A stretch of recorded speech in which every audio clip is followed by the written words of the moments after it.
Jo. Ja, I ara vostè. Ya después responderé, pero... A ver, yo voy a comenzar con una pequeña nota de humor, que siempre va bien en estos casos.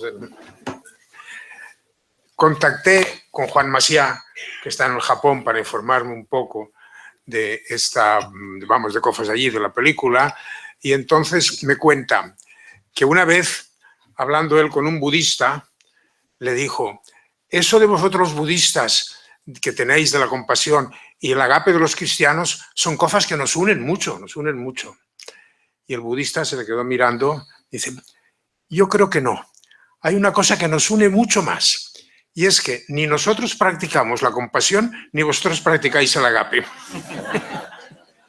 Esto además es que refleja mucho de lo que le pasa, me parece a mí, a Endo. Y lo digo porque alguna gente de esas que me han preguntado cuando ven no tormentos chinos, tormentos japoneses, ¿no? La crueldad que dice, pero los budistas pueden ser tan crueles, pues lo pueden ser tanto como lo somos los cristianos, que deberíamos serlo mucho menos. En ese sentido, en la Universidad de la Pau de Sant Cugat, el año 2009 creo que fue, el mismo Macià tuvo una ponencia, aquel año la universitat era totes les religions d'abans la pau y la violencia. Y Macià tuvo una ponencia que se titulaba Budismo y no violencia.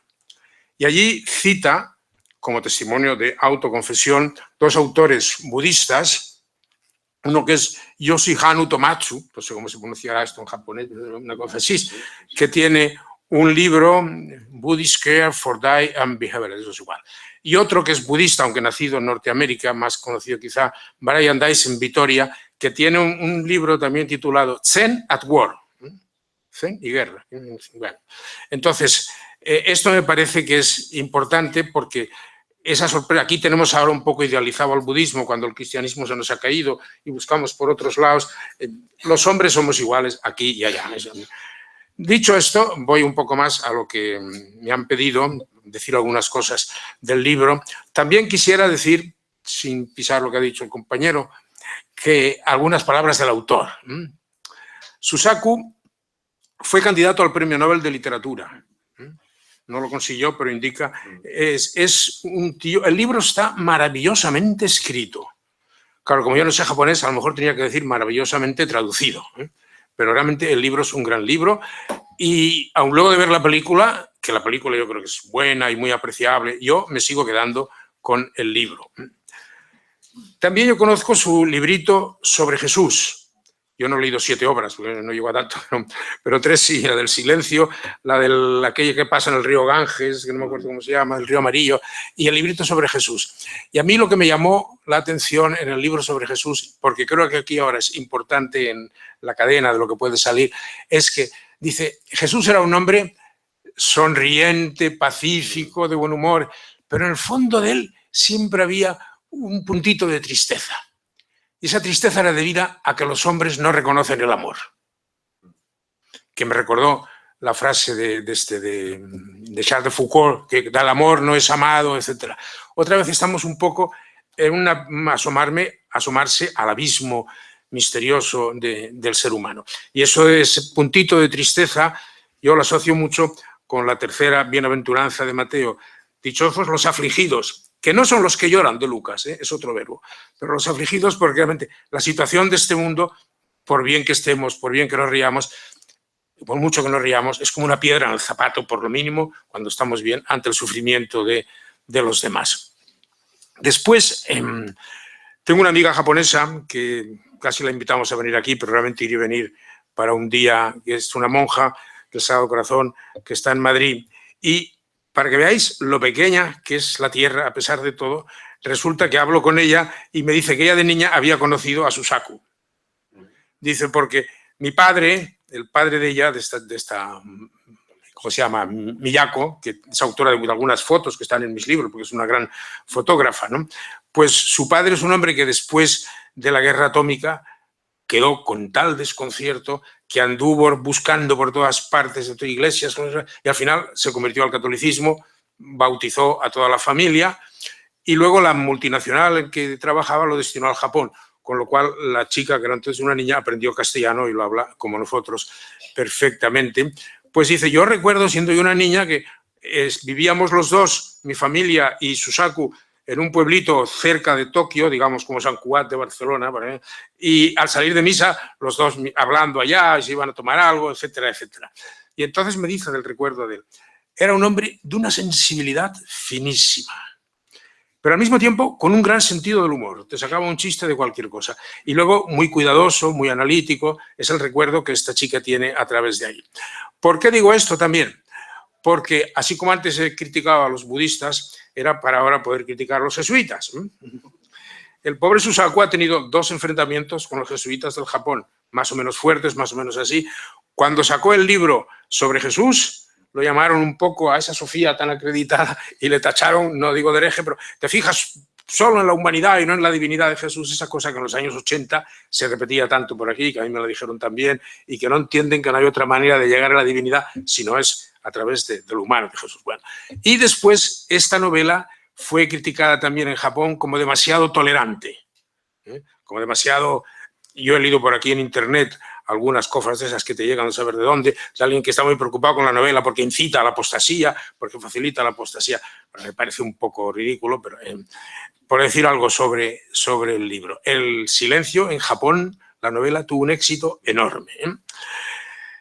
El libro ya he dicho que está muy bien escrito y lo que puede aportar quizá a los que no conocen o han visto solo la película, pues me fijaré en 2 puntos que tocan un poco lo histórico. En primer lugar, la novela concluye con un apéndice que tiene forma documental, es el diario de un comerciante holandés, etcétera, etcétera, y luego un documento. Yo le pregunté a esta Miyako, porque a mí me dio la impresión esto, o la pregunta esto, ¿sería histórico? Y Miyako me dijo, no lo sé, pero al cabo de un rato me mandó un correo. He hablado con unas monjas japonesas de mi congregación y me dicen que ellas creen que sí, que es histórico este apéndice, porque dice, un hombre tan analítico, tan cuidadoso y tan como Miyako, digo, como Susaku, aquí en Japón, como todo acaba en Aku, bueno, pues un hombre tan así como probablemente si lo dicen. Si no todo el apéndice, al menos hay una cosa que yo creo que sí que es histórica y que en la novela eso sale muy rápidamente, que es un decreto del emperador, o de quien no sé qué, no lo voy a leer todo porque no habrá tiempo, que habla de que se ha enterado, por una declaración del primer apóstata ese, que también los holandeses y en Holanda hay muchos católicos y que algunos curas están entrando en Japón, curas portugueses, con barcos holandeses. Trabajaban allá en el barco o lo que sea y luego aterrizaban en el Japón. Y termina, caso de haberlos, deberá comunicarlos a las autoridades, le dicen. Si en el futuro arribara al Japón en barcos holandeses algún católico romano, el capitán se vería en una situación muy comprometida. Una manera de hablar muy japonesa, porque espérate lo que puede venirte, muy comprometida.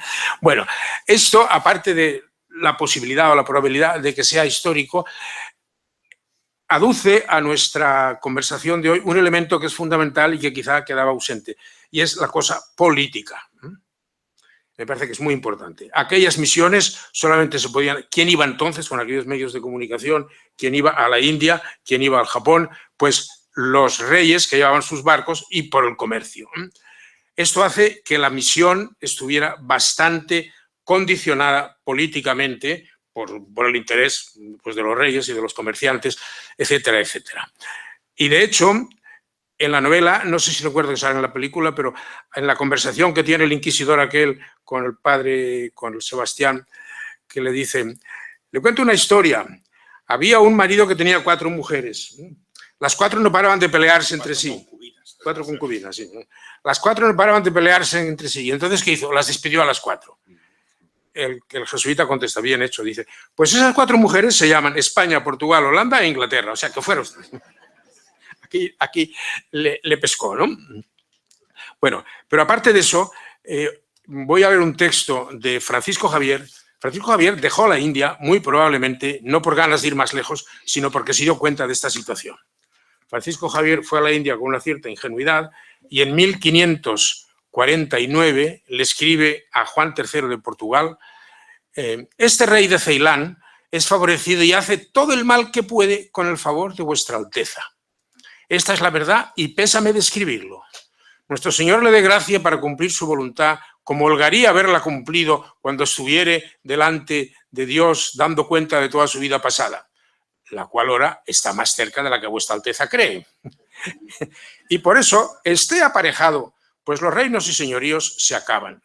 Cosa nueva sería, y que nunca vuestra Alteza pensó, verse despojado a la hora de la muerte de todos sus reinos y señoríos y entrar en otros donde le ha de ser cosa nueva, ser mandado y lo que Dios no quiera fuera del paraíso.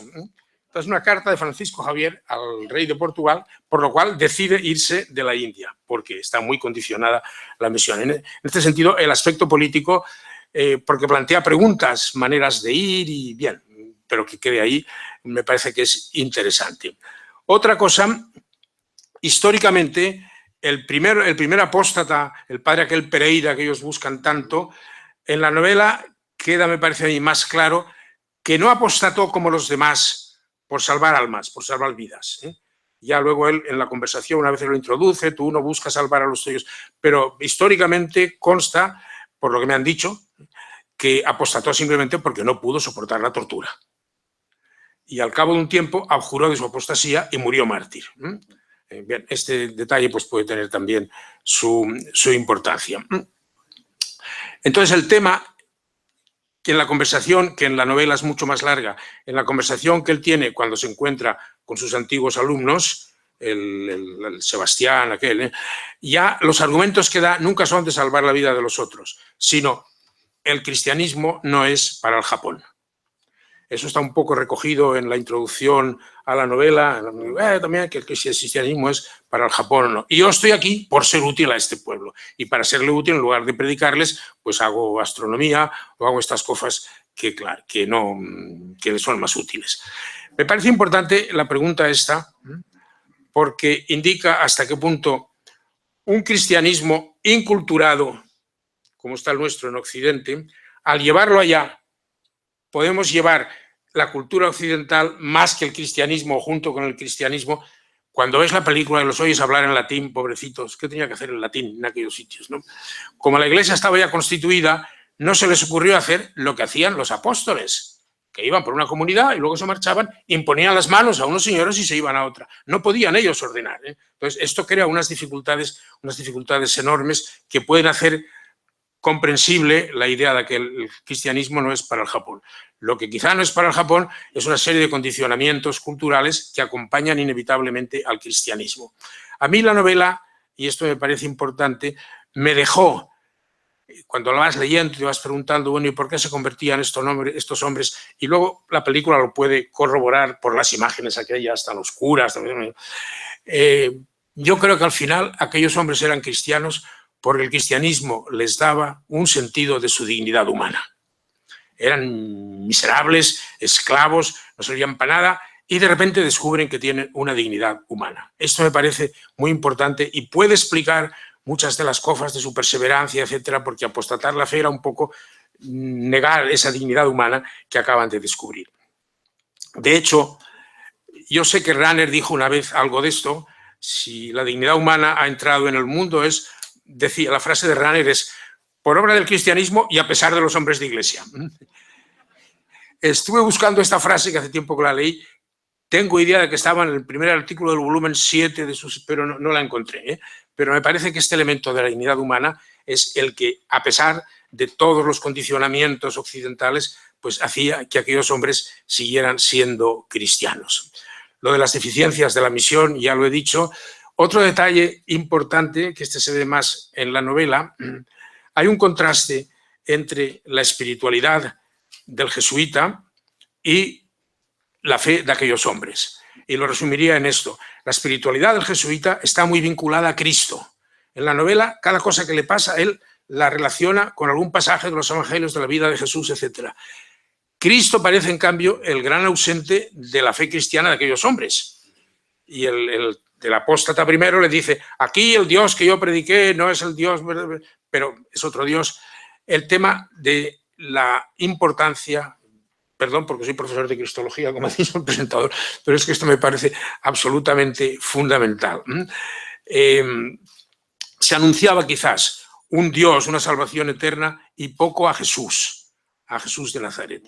Y este es otro elemento que es fundamental porque es el que ayuda a desculturizar todos los elementos. Yo he hablado muchas veces de deshelenizar el cristianismo, etcétera, etcétera. Entonces, eso se nota en la novela, que hay un contraste entre la piedad del jesuita, que está muy vinculada a Jesús, y lo que es la fe de aquellos hombres. Se puede decir son más ignorantes, se puede decir lo que sea. Pero es que yo recordé entonces, cuando yo entré en la compañía, lo fundamental para mí era Dios, Dios me llama, etcétera, y a Jesucristo lo empecé a descubrir después. Parecía que era una cosa solo para selectos, para iniciados. Jesús es para todos.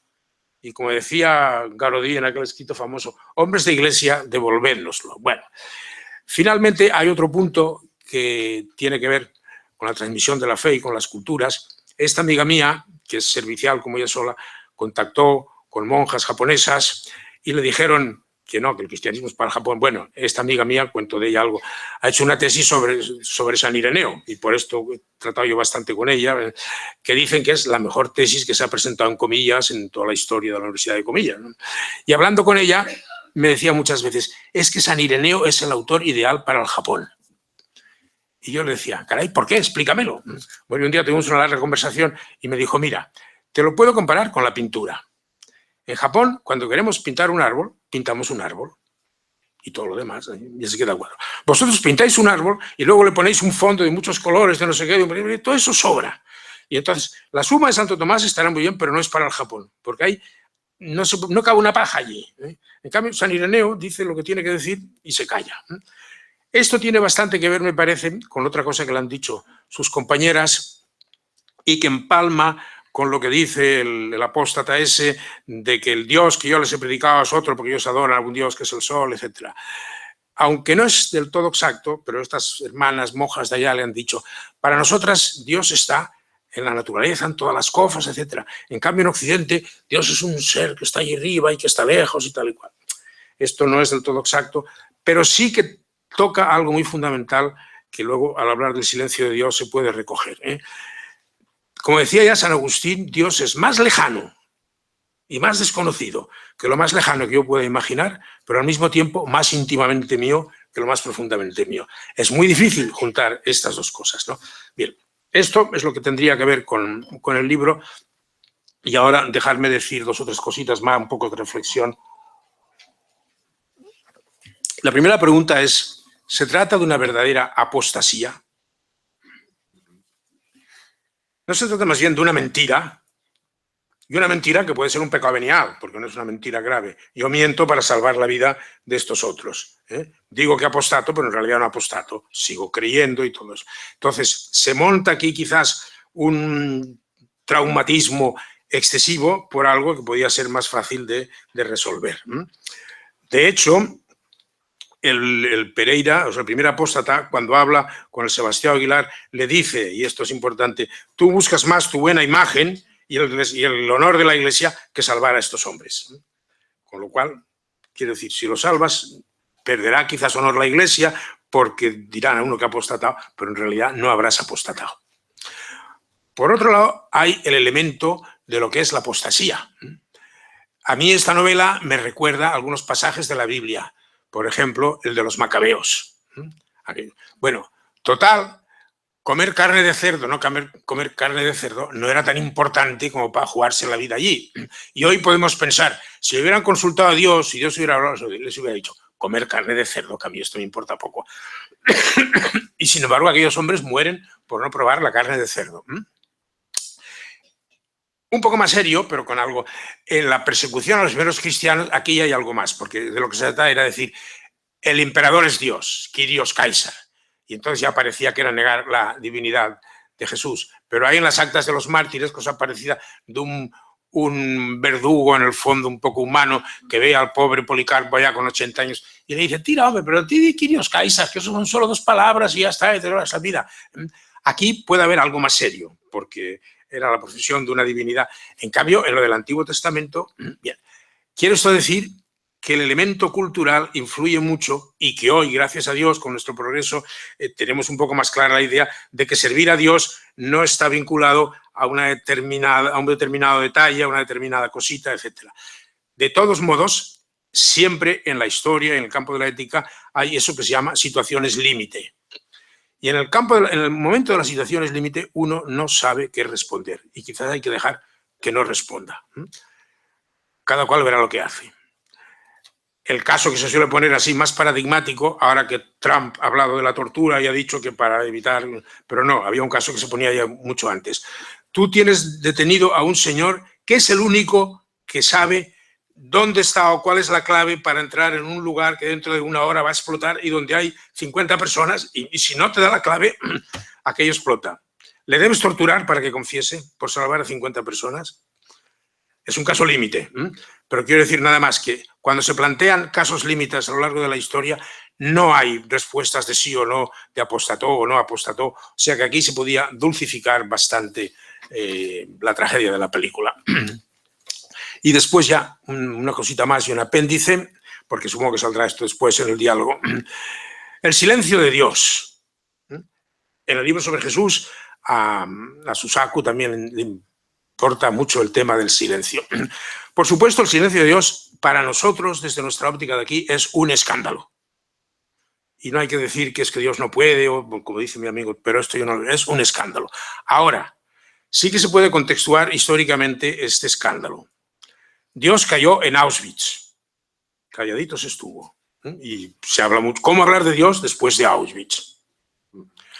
Luego de Auschwitz, Gustavo Gutiérrez ha dicho, no después, no. La pregunta nuestra es, ¿cómo hablar de Dios en Ayacucho? Cuando todas las barbaries, las tragedias de... Si seguimos un poco, ahora no remontándonos a más moderno, sino a más antiguo, ¿cómo hablar de Dios en el Calvario?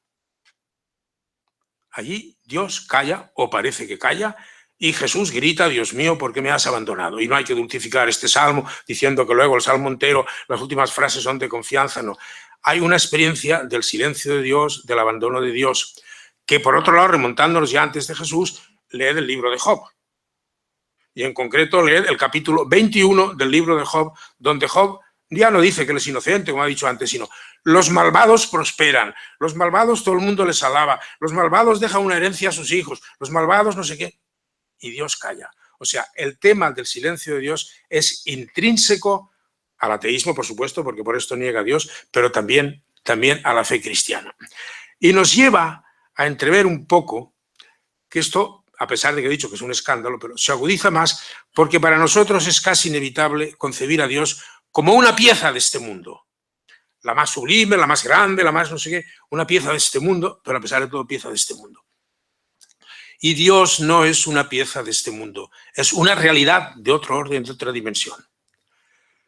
Y sin embargo, con esta realidad de otro orden, de otra dimensión, nosotros podemos comunicarnos por algo que es el gran olvidado de la Iglesia occidental, que se llama el Espíritu de Dios, el Espíritu Santo, que constantemente está presente en Juan, en Lucas, en Pablo, en los libros de los Hechos, etc. Es decir, aquí hay algo que es fundamental para nuestra concepción de Dios. Dios no es una pieza de este mundo y por tanto no hay que esperar que actúe en este mundo. Pero como Dios se ha revelado y se ha manifestado, bueno, primero en Jesús y luego en el Espíritu de Jesús. Y esto nos falta mucho para... No rompe el escándalo, pero sí que sitúa bastante el escándalo de Dios. Porque luego sí que podemos decir, Dios no cayó, no estuvo callado, porque Jesús, como dice la carta de los Hebreos, se entregó por la fuerza de sí mismo. Es decir, Dios aparentemente no habló, pero actuó dando a Jesús la fuerza del Espíritu para entregarse. En Auschwitz, si se puede hablar de Dios todavía, es porque en Auschwitz se rezó. Bien, esto me parece que es importante. No resuelve el problema del silencio, lo único que pretendo es contextuarlo un poco mejor. Y si me permitís, ya que he empezado con algo de humor, terminar con algo de humor. A mí lo que más me impresionó cuando fui a ver la película no fue la película, sino el contraste, porque además llegué tarde y luego tuve que dar un rato para empezar. El contraste entre la publicidad, los anuncios del cine y la película. El contraste entre todo lo que es oscuro, duro, serio. Había 6 personas en el cine cuando estaba yo. Y luego toda la cosa de la publicidad, luminosa, fácil, ruidosa, etcétera, etcétera. Es un contraste increíble. Y quiero subrayarlo porque esto de la publicidad es un síntoma de nuestro mundo que consiste en lo siguiente. no hemos creado igualdad entre las personas, pero hemos creado igualdad en los valores. Te anuncian allá ING Direct, te anuncian cómprate un coche cual, te anuncian no sé qué, y luego ves a estos tíos allá muriendo en aquella tragedia y todo queda al mismo nivel. Y esto me parece enormemente serio, ¿eh? Bueno, se me ocurría decir, porque antes oía la SER y he dejado de oírla por el exceso de publicidad. Y algún día me entran ganas de escribir un artículo que se llama no Sociedad Española de Radiodifusión, sino Sociedad Española de Publicidad. Y en la prensa irá saliendo a las 10:15 anuncio de ING Direct, a las 10:20 anuncio de Bankia, a las 10:45 anuncio de no sé, y entre medios habrá alguna noticia y alguna cosa. Eso es para donde vamos. La publicidad nos domina y es muy difícil escaparse de ella para entrar con un poco de seriedad en las cosas. Por eso realmente es bonito ver tanta gente aquí, porque indica que algo nos ha preocupado esto. Bien, ya está. Perdón. No he tenido tiempo de comentarlas porque ya me he alargado más de lo previsto. He dejado ahí 3 fotocopias de páginas de la novela, una sobre Dios, que es la más importante, y sobre el silencio, otra sobre el tema de Cristo y otros asuntos de la misión. Las leéis si podéis, pero yo no quiero alargarme más. Muchas gracias, padre. No, que hay que ganar tiempo.